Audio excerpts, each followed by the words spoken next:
안녕하세요. 오늘도 사연살롱을 찾아주셔서 감사합니다. 전 이제 막 20대의 마지막 해를 보내고 있는 청취자입니다. 예전에는 30대를 이렇게 목전에 앞두고 있으면 마음이 괜히 뒤숭숭하고 기분이 이상할 것만 같았는데 오히려 요즘은 매일같이 마음이 편안한 하루하루를 보내고 있어요. 이런 제 마음의 여유는 아마도 얼마 전 겪었던 일 때문인 듯 싶습니다. 그 일은 조금 더 성숙한 모습으로 30대를 맞이하기 위해 예방주사를 맞은 것처럼 그 당시엔 제게 큰 고통을 안겨주었지만 지금 보니 오히려 절 강하게 만들어준 것 같아요. 원래 그런 일들이 있기 전까지의 저는 참 소심한 성격의 사람이었는데요. 저는 남들처럼 다양한 선택지를 받고 자유롭게 선택할 수 있는 환경을 거의 겪어보지 못했어요. 그저 눈앞에 놓은 하나하나의 문제점들에 대응하기 바빴거든요. 저는 부모님 없이 몸이 불편하신 할아버지와 단둘이 판자촌에 살았는데요. 엄마는 절 낳으시다가 돌아가셨고 도박꾼이었던 아빠는 집안꼴이 어떻게 돌아가는지 관심이 없고 그저 한 번이라도 더 노름판에 낄 돈만 찾아다니던 사람이었다고 합니다. 엄마의 부고 소식을 뒤늦게 들은 할아버지는 놀라서 달려오셨는데 텅 빈 장례식장 안에서 아빠는 술에 취해 상주 노릇도 똑바로 안 하다가 다음날 조의금으로 들어온 그 작은 돈을 가지고 사라지셨다고 해요. 태어나자마자 버려질 위기였던 저를 할아버지가 거두어 주셨고 엄마의 장례식에 든 비용도 시간이 조금 걸렸지만 할아버지가 전부 감당하셨고요. 그날 이후로 아빠는 죽었는지 살았는지 오늘날까지도 감감무소식이랍니다. 저희 할아버지가 이렇듯 고아가 될 뻔한 절 품어주셨지만 저희는 점점 더 가난해져만 갔어요. 저희 할아버지는 젊었을 적 천전용사셨는데 그때의 일로 팔 한쪽을 잃으셨기 때문에 제대로 된 일을 구하기가 상당히 어려우셨거든요.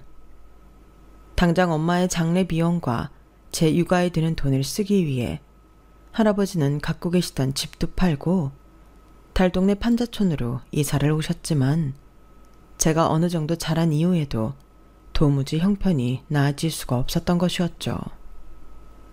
결국 할아버지는 폐지를 주어가며 악착같이 절 키워내셨고 저희 사정을 딱하게 본 동네 아주머니들은 지나가다가 한 번씩 쌀이나 김치, 라면들을 채워주셨어요. 온 동네가 저희 집안을 도와준 것은 저희로서는 엄청난 행운이었지만 어렸던 저에게는 약간의 부작용도 있었는데 바로 아이들에게 거지라고 낙인이 찍혔다는 겁니다. 아이들은 제가 판자촌에 산다고 판자라고 불렀고 제 뒤를 졸졸 따라다니며 놀리기도 했어요. 야 판자, 너 콜라 먹어봤어 콜라? 너 피자가 뭔 줄 알아? 피자! 얘끼 녀석들 썩 물러가지 못해. 저 못된 놈들 같으니라고. 할아버지는 그런 모습을 볼 때마다 아이들을 내쫓으시고 밤에 제가 잠든 척을 하고 있으면 제 머리를 하염없이 쓰다듬으면서 미안해하셨어요. 불쌍한 우리 아가. 이 할애비가 잘해줘야 하는데 빨리 형편이 좋아져야 하는데 우리 아가 불쌍해서 어쩔꼬. 하지만 할아버지의 바램과는 다르게 저희 집 형편은 제가 자라나면서 점점 더 악화되기만 했고 결국 제가 초등학교에 들어가야 하는 8살이 되었을 때부터 할아버지는 절 보육원에 맡기고 주말에만 보러 오게 되었습니다. 제가 가게 된 보육원은 할아버지와 함께 살던 판자촌 바로 옆 동네였고 다행히 그곳에는 절 놀리는 아이들이 많지는 않았어요. 선생님들도 엄하시지만 정이 많은 분들이었고 할아버지와 단둘이 지낼 때보다는 밥도 잘 먹을 수가 있었답니다. 그렇게 보육원에서의 생활이 막 익숙해졌을 무렵이었어요. 어느 날 어떤 아줌마가 저를 찾아오신 겁니다.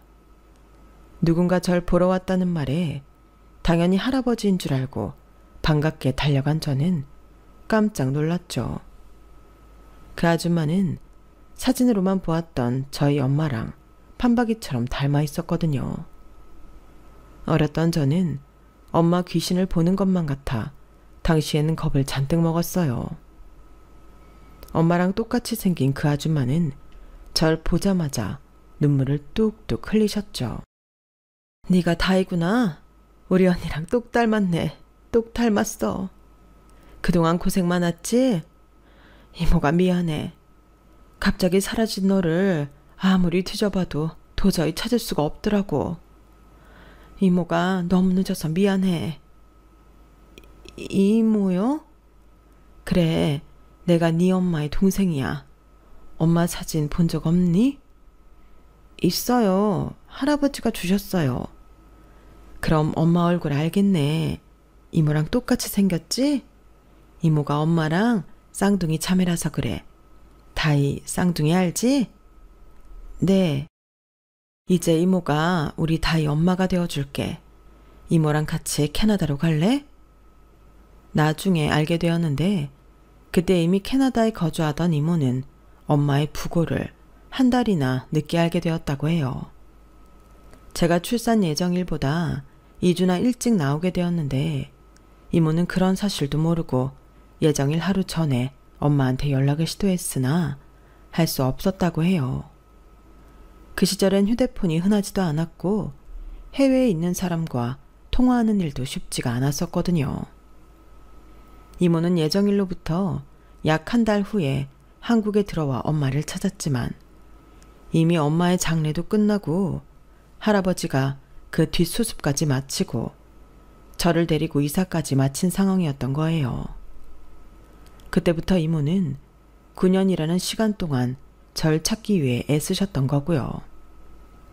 오랜 시간 끝에 절 찾게 된 이모는 같이 캐나다로 가자고 했지만 당시에 저는 할아버지를 두고 멀리 떠나간다는 것은 상상도 할 수 없었습니다. 그간 할아버지와 저는 서로가 서로에게 유일한 가족이었기에 그 각별한 마음이 엄청났기 때문이었어요. 또 그때까지만 해도 너무 어렸던 저는 캐나다로 간다는 게 정확히 어떤 의미인지 몰랐기 때문에 갑자기 엄마의 얼굴을 하고 나타난 이모를 따라갈 수가 없었죠. 소식을 들은 할아버지가 평일인데도 보육원에 와서 저희 이모와 한참 동안이나 얘기를 하셨고 두 분은 제게 정말 캐나다로 안 따라갈 거냐고 재차 확인하셨어요.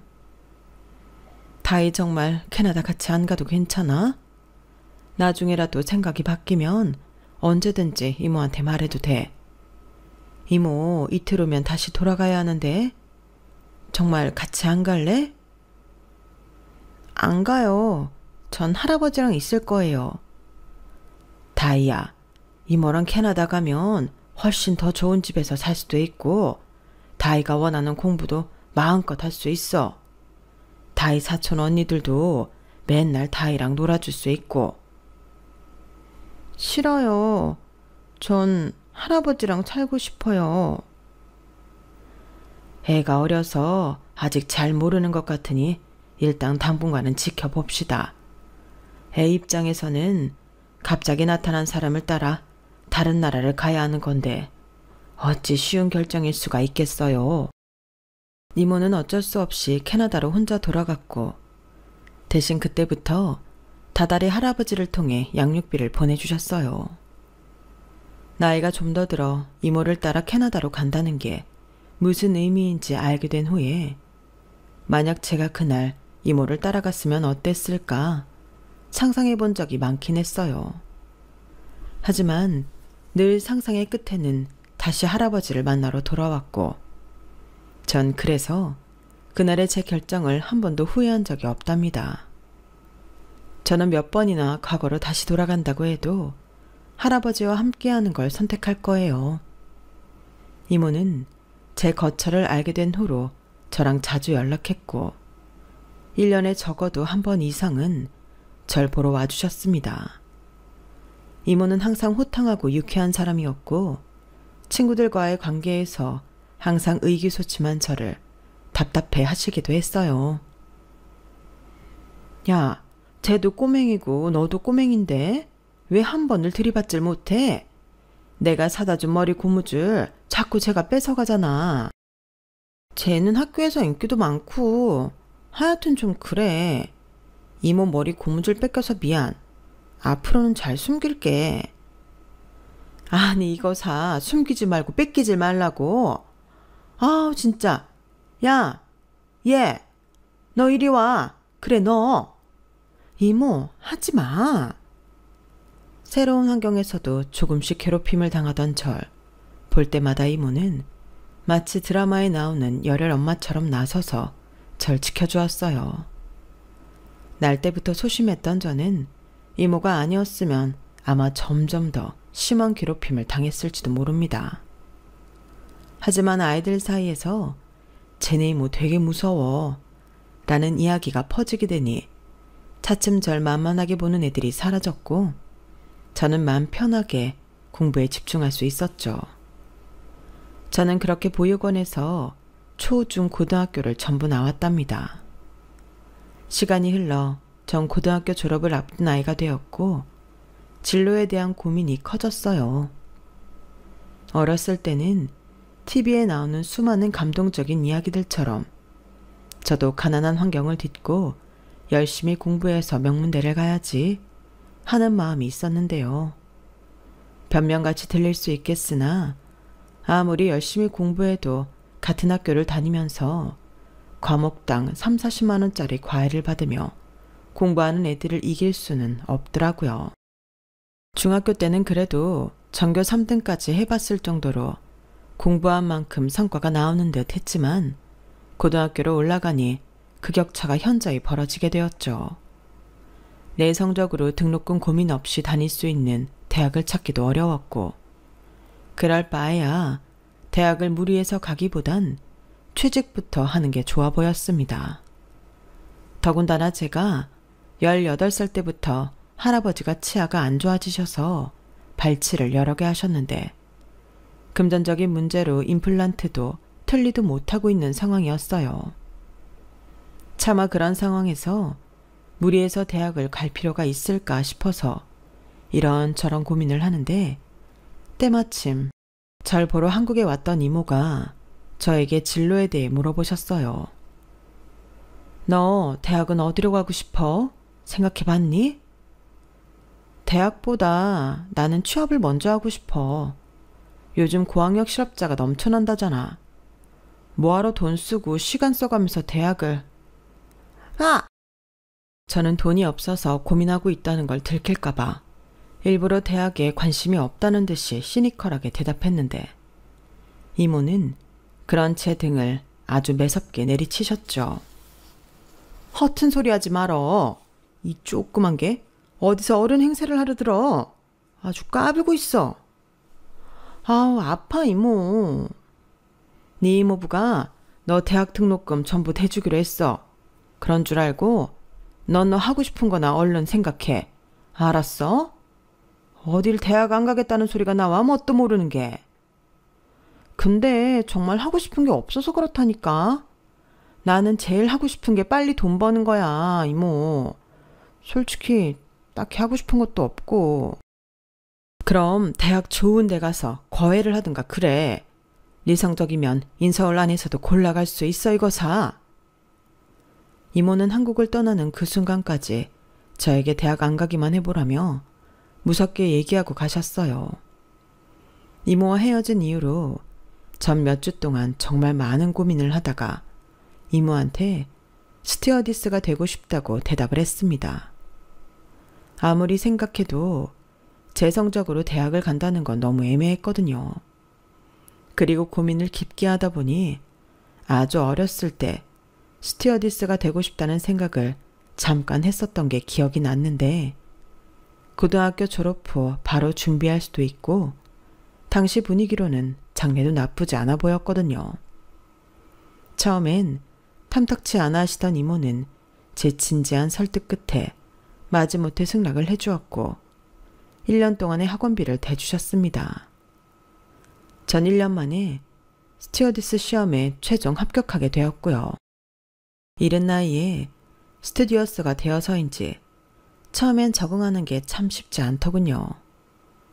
사회생활 자체가 처음인데 스튜디오스 생활은 아무래도 군기가 센 조직 생활이다 보니까 저에겐 어려운 게 많았거든요.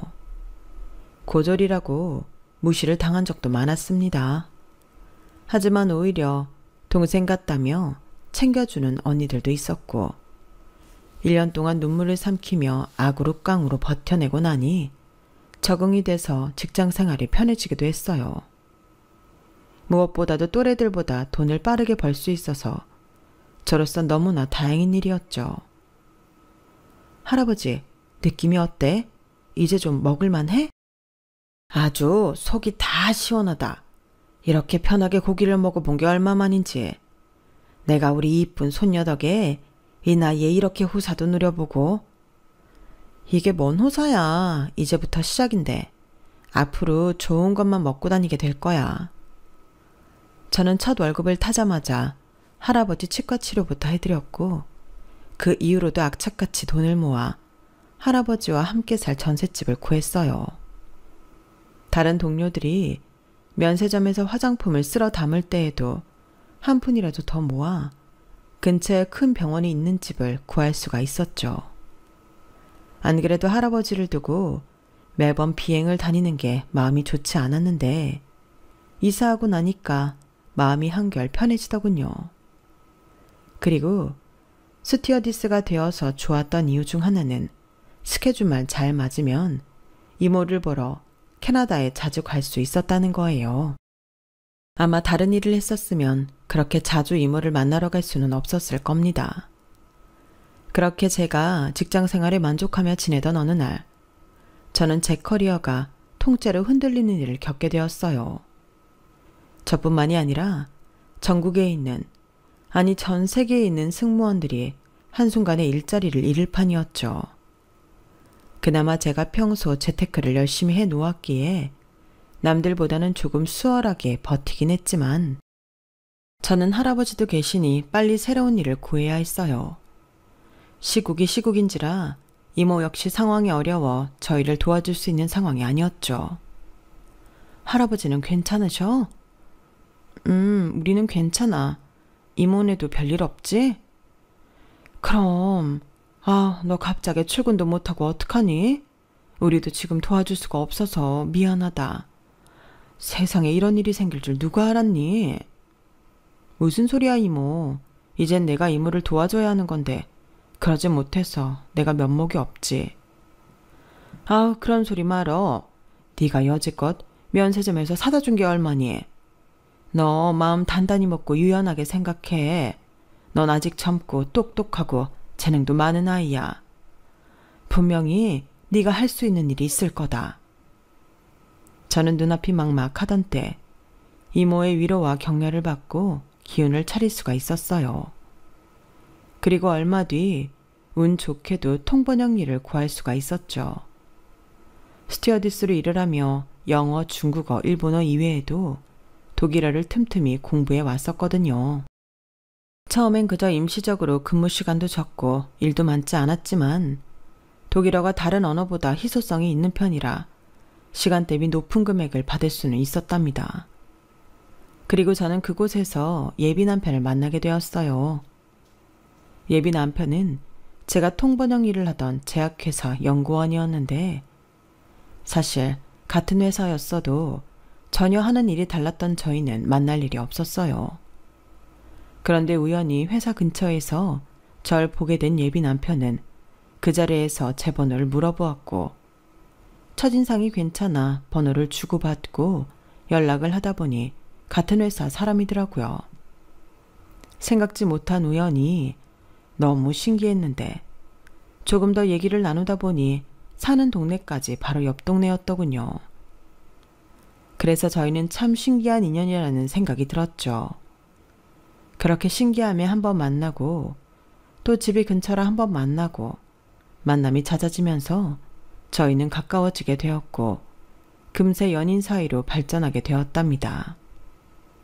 힘들었던 시기에 만난 사람이라 전 저도 모르게 그 사람에게 많은 의지를 하게 되었고 그 사람 역시 마찬가지였어요. 저희는 만난 지 10개월 만에 결혼 준비를 시작하게 되었죠. 몇 년간 얼어붙어 있던 사회도 다시 풀어지고 활기를 띠게 되면서 사람들이 다시 결혼식을 자유롭게 할 수 있게 되기도 했고 우리도 서로 결혼 정년기이기도 하니 고민할 게 뭐가 있겠나 싶은 마음이었던 것 같아요. 먼저 예비 남편이 저희 할아버지께 인사를 드리러 왔는데 사람이 얼마나 예의가 바르고 깍듯했는지 모릅니다. 저희 할아버지는 참 괜찮은 남자를 만났다며 한동안 입이 마르도록 칭찬을 하셨어요. 저도 할아버지를 처음 본 자리에서부터 스스럼 없이 잘 대화하는 그 남자를 보며 한 번 더 반하게 되었고요. 당신 안 떨렸어? 어쩜 처음 보는 어른한테 이렇게 말을 잘해? 에이, 내가 일하다 보면 얼마나 많은 사람을 만나는데. 농담이고 할아버님이 너무 인자하고 좋으셔서 그런 거지. 내가 뭘 잘한 게 아니야. 할아버님이 당신 얼마나 아끼시는지 너무 훤하게 보여서 뭉클하더라. 나 당신한테 잘하지 않으면 아주 크게 혼나겠어. 우리 할아버지 그렇게 엄한 분 아니야. 당신한테만 그렇겠지. 하긴 뭘 모른다니까. 할아버지를 만났을 때 너무 분위기가 좋아서 저는 우리 결혼이 시작부터 아주 순조롭다고 생각했어요. 하지만 바로 며칠 뒤 입장이 바뀌어 제가 시댁에 인사를 드리러 가니 굉장히 떨리더군요. 그전에도 연애를 한 번도 안 해본 것은 아니었지만 상대의 부모님을 뵙는 건 처음이었거든요. 작지만 예쁜 과일 바구니를 들고 떨리는 마음으로 시댁에 갔을 때 처음 마주하게 된 것은 예비 시어머니와 예비 시누이의 깐깐한 눈빛이었습니다. 두 사람은 제가 인사하며 건넨 과일 바구니는 보는 둥 마는 둥 하며 저를 위아래로 꼼꼼히 훑어보더군요. 당시에는 저도 너무 긴장해서 그게 상당히 무례하다는 생각은 못했어요. 하지만 집 안으로 들어가니 그 두 사람은 제가 밥도 못 넘길 정도로 질문 세례를 퍼붓기 시작했습니다. 나이가 우리 아들이랑 별로 차이가 안 난다면서? 근데 왜 아직 임시직이니? 아, 원래는 스튜어디스로 오래 일을 했는데요. 시국이 시국인지라 비행기가 뜨질 않아서 급하게 여기로 직장을 구하게 되었어요. 스튜어디스? 그럼 남자 엄청 많이 만났겠네. 아니에요. 비행 일정이 좀 타이트했어서. 됐어. 우리 앞에서는 내숭 떨지 않아도 돼. 엄마랑 내가 명품관에서 일하면서 이 남자 저 남자 만나고 다니는 스튜어디스 한두 명 본 게 아니야. 내 동생만 봐도 뭐. 하우대만 멀쩡하지 무슨 매력이 있어. 너도 얘 그냥 돈만 보고 만난 거 아니야? 네? 아니요. 아니에요. 그건 아니에요. 얘는 우리 아들이 어때서? 남자는 키가 다야. 얘가 훤칠하니 얼마나 잘났어? 참, 그래. 부모님은 뭐 하시니? 부모님은 제가 태어날 때 돌아가셨고요. 저는 할아버지랑 둘이 살고 있어요. 할아버지는 뭐 하시는데? 그럼 할아버지가 혼자서 너 키우신 거야? 아, 네. 할아버지가 저 키우시느라 고생 많이 하셨어요. 어렸을 때는 폐주도 주우시고 환경미화도 하시고 지금은 건물 주차 관리인으로 일하세요. 뭘 주워? 폐지? 아, 폐지를 줍는다고? 그런 사람이 실제로 있어? 너 괜히 솟았을 거 없어. 걔랑 결혼한다고 우리가 뭐 잡아먹니? 전 이때까지 고생하면서 절 키워주신 할아버지가 생각나서 말하면서도 울컥했는데 그런 제 얘기를 듣고 신기하게 쳐다보며 깔깔 웃는 예비 시어머니와 예비 시누이를 보고 할 말을 잃었어요. 그리고 얼굴이 벌겋게 달아오르게 되었죠. 저에겐 아픈 과거가 이 두 사람한테는 지어낸 소설 같은 이야기라는 게 너무 당황스러워서 뭐라고 대꾸해야 할지도 모르겠더라고요. 그러자 예비 남편이 인상을 찡그리면서 두 사람한테 핀잔을 주었습니다.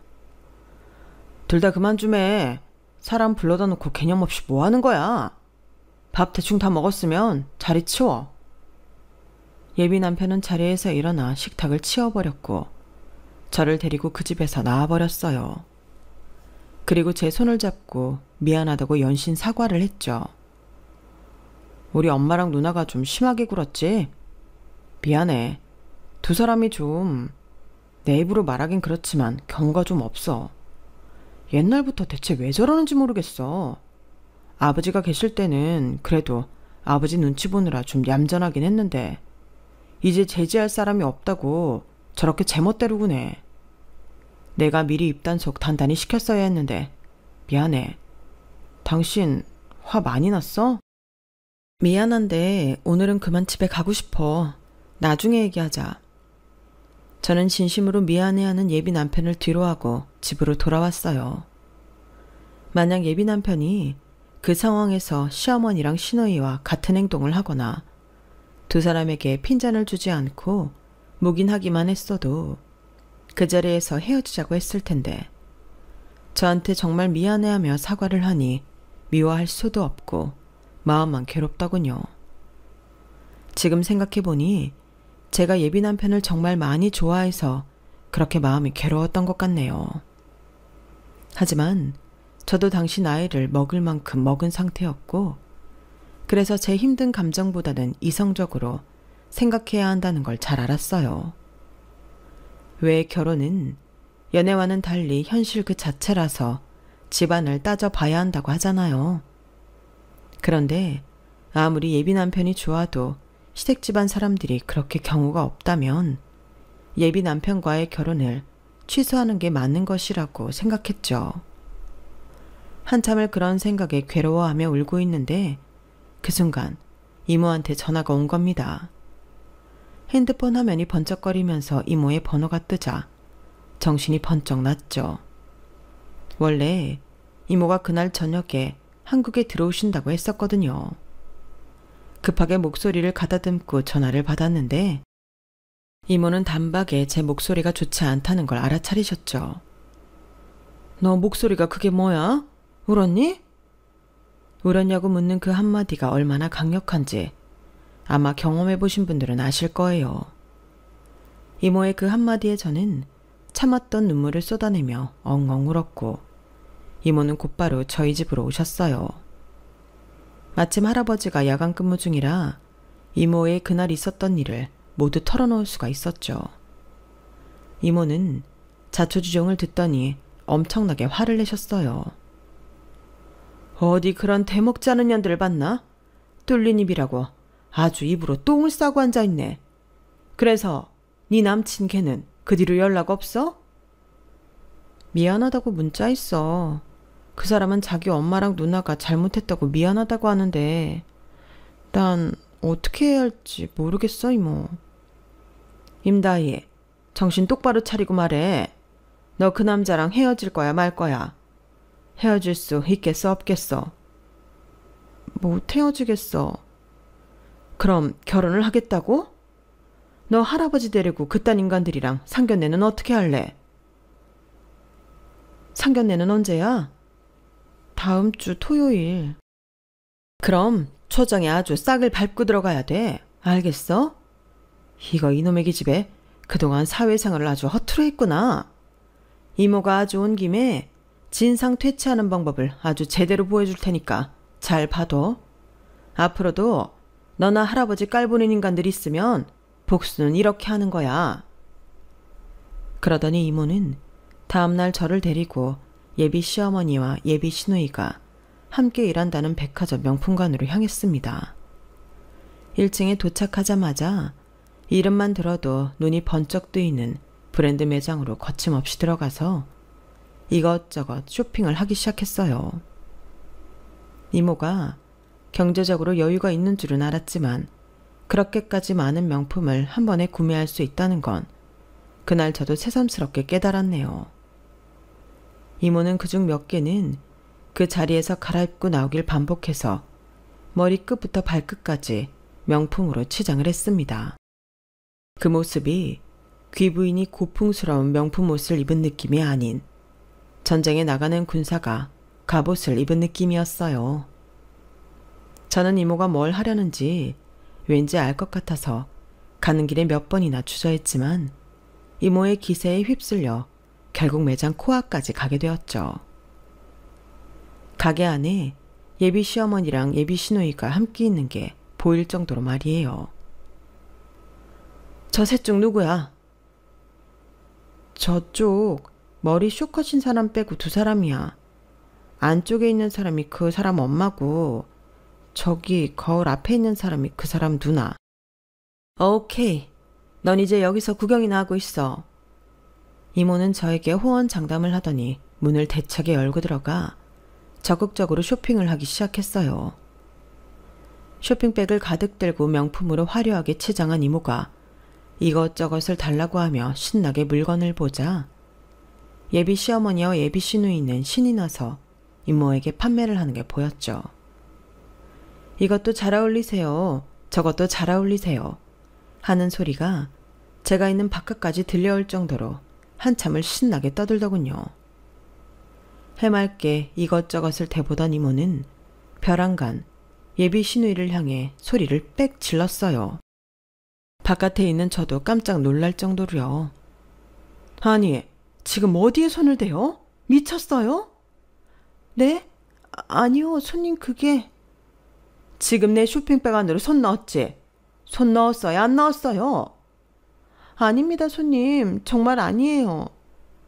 이봐요. 여기 직원 교육을 어떻게 하는 거예요? 이모는 두 사람의 상사로 보이는 여자에게 달려가 예비 시누이를 도둑으로 몰아가기 시작했는데요. 문제는 그 매니저의 반응이었어요. 마치 전에도 그런 일이 있었다는 듯이 예비 시누이를 죽일 듯이 노려보고는 이모한테 죄송하다고 사정사정을 하는 겁니다. 이모는 그때까지 개선하려고 했던 것들을 전부 취소한다며 소리를 지르고 당장 경찰에 신고하겠다며 쇼핑백을 전부 챙겨 들고 나왔어요. 매니저가 손님 하며 이모를 뒤따라가려고 했지만 이모는 숨어있던 저도 지나친 채 후다닥 그들을 피해서 가더군요. 당황한 저는 매니저가 도깨비 같은 얼굴을 하고 매장 안으로 들어가는 걸 확인하자마자 이모가 간 쪽으로 후다닥 따라갔습니다. 모퉁이를 돌아서니 이모가 멍한 표정으로 절 보고 서 있더군요. 뭐야? 이모 뭐 한 거야? 아니, 나는 대충 아무거나 꼬투리 잡아서 적당히 골려주려고만 하고 있었는데 뭐야? 네 시누이 될 사람 원래도 도벽이 있니? 그걸 내가 어떻게 알아? 진짜 훔치려고 했어? 이모, 그래서 경찰에 진짜 신고하게? 나도 갑자기 네 시누이가 내 물건에 손댈 줄은 몰랐는데. 이모는 황당하다는 얼굴로 잠시 골똘히 생각하다가 상견례 자리에 같이 가자고 했습니다. 할아버지랑 자기랑 셋이 같이 가자고요. 뭐 그야 안 될 건 없지만 왜? 뭐 어쩌려고. 어쩌긴 너 앞으로 결혼 생활 10년은 편하게 해주려고 하지. 이모는 별다른 말 없이 그렇게만 말하며 의미심장하게 웃어 보였고 저는 이모의 말대로 며칠 뒤 상견례 자리에 할아버지와 이모 두 분을 모시고 갔어요. 시댁에 인사드리러 갔다가 제가 봉변을 당했던 그날 이후로 예비 남편은 저에게 섣불리 이러지도 저러지도 못하고 눈치만 보고 있었는데요. 그러다 상견례장에 미리 알리지도 않고 이모와 함께 온 저를 보고 살짝 놀란 눈치였지만 예비 남편은 벌말 않고 레스토랑 직원에게 1인분 더 세팅해달라고 하더군요. 자네가 우리 예비 사위예요? 아주 훤칠하네. 우리 다혜가 좋아할 만해. 아닙니다, 이모님. 근데 사부인은 언제 오시나? 여기 앞에 도착했다고 하니 곧 올라오실 거예요. 이모는 잠시 화장실을 다녀오신다고 하고 나갔고 그 사이 예비 시어머니와 예비 시누이가 예약된 룸 안으로 들어왔어요. 두 사람은 저에게 익숙한 듯 인사를 하곤 저희 할아버지에게도 인사를 했는데 걱정했던 것과 다르게 전처럼 예의 없게 행동하지는 않더라고요. 두 사람이 슬쩍슬쩍 예비 남편의 눈치를 보는 걸 봐서는 예비 남편이 호되게 쓴소리를 했던 것 같아요. 하지만 그럼에도 두 사람은 특유의 말투, 사람 아무렇지도 않게 무시하는 그 개념 없는 말투는 그대로였죠. 우리 아들한테 얘기 많이 들었어요. 몸도 불편하신데 손녀딸 악착같이 잘 키워내셨다고요. 정말 대단하신 것 같아요. 아닙니다. 제가 한 게 없어요. 우리 손녀가 알아서 잘 자라준 거죠. 하긴 보육원에서 자랐다면서요. 올케한테 저번에 듣긴 했어요. 보육원에 맡기면 애 키우기가 좀 더 편하려나? 근데 스테이크는 어떻게 써시지? 한쪽 팔이 저래서. 조금 있다가 고기 나올 거예요. 좀 크고 두꺼운 고기요. 고기는 썰어 드실 수 있겠어요? 엄마, 왜? 그냥 궁금해서 물어보는 건데. 제가 썰어 드릴 거예요. 걱정 마세요. 예비 시어머니와 예비 시누이가 선을 넘을락 말락하던 그 순간 화장실을 갔던 이모가 돌아왔어요. 룸 문이 열리고 이모가 들어오자 예비 시어머니와 예비 시누이가 눈이 튀어나올 만큼 커진 채로 이모를 보더군요. 어머, 구면이네요. 저희 엄마랑 누나 말씀이세요? 어디서 이미 뵌 적 있으세요? 두 사람 이미 이모 알아? 예비 남편의 질문에 두 사람은 아무 말도 못하고 새하얗게 질린 채 바들바들 떨고 있었고 이모만 여유롭게 대답했습니다. 며칠 전에 백화점에서 만났었어. 근데 나는 우리 다희 시어머니 시누이 되실 분들인 줄은 몰랐네. 저기 그게 그날 일은 오해예요. 오해라니? 두 사람 무슨 일이길래 그러는 거야? 예비 시어머니와 예비 시누이의 석연찮은 반응을 보고 예비 남편은 곧바로 얼굴을 무섭게 굳히며 물었어요. 이모는 웃으면서 별일 아니라고 넘기고서는 대화를 주도해 나가기 시작했습니다. 결혼식 날짜며 예물 예단까지 이모는 저에게 유리한 방향으로 대화를 이끌어 나갔고 그 두 사람은 꼼짝없이 이모의 말을 따랐어요. 저와 할아버지한테 개념 없이 굴던 모습은 싹 사라지고 이모의 말 한마디 손짓 하나에 벌벌 떠는 모양새만 보이니 솔직히 속이 시원하기도 했네요. 그렇게 저희 가족에게만 즐거웠던 상견례 시간을 마치고 예비 남편은 주차장에서 차를 빼러 할아버지는 화장실을 갔을 때였어요. 다행히 저희만 아는 이야기를 할 수 있는 틈이 생기자 예비 시어머니와 예비 시누이는 곧바로 이모한테 죄인처럼 빌기 시작했죠. 제발 우리 아들한테는 얘기하지 말아줘요. 아들이 알면 우리 정말 난리 날 거예요. 저기 이모님, 그날 일은 정말 오해예요. 저는 정말 그런 의도로 쇼핑백을 잡은 게 아니에요. 제발 우리 매니저님께 오해였다고 딱 한마디만 해주세요. 우리 딸 이번에도 그 혐의를 걸리면 정말 큰일 나요. 그날은 정말 그런 의도가 아니었대요. 제발 경찰에 신고하지 말아주세요. 네? 오케이, 그럼 시간 없으니까 빨리빨리 녹음 끝내죠. 네? 제가 지난 11월 17일 목요일 절도미수 사건으로 신고 안 하는 대신 두 사람 다 앞으로 우리 다희 앞에서 다희가 기분 나쁠 만한 인격 모독성 말은 하지 않는 겁니다. 아시겠어요? 네? 네. 네, 알겠어요. 제가 우리 올케 기분 나쁜 말은 하나도 안 할게요. 앞으로 명절 때마다 할아버지 먼저 챙겨주시고요. 예? 대답 안 해요? 네, 알겠어요. 이모는 그 짧은 사이에 제가 이모 보러 캐나다에 가고 싶을 땐 언제든 막지 않는다. 시댁의 집안일을 일체시키지 않는다. 어떤 이유에서건 금전적인 요구를 하지 않는다. 라는 약속까지 받아냈습니다.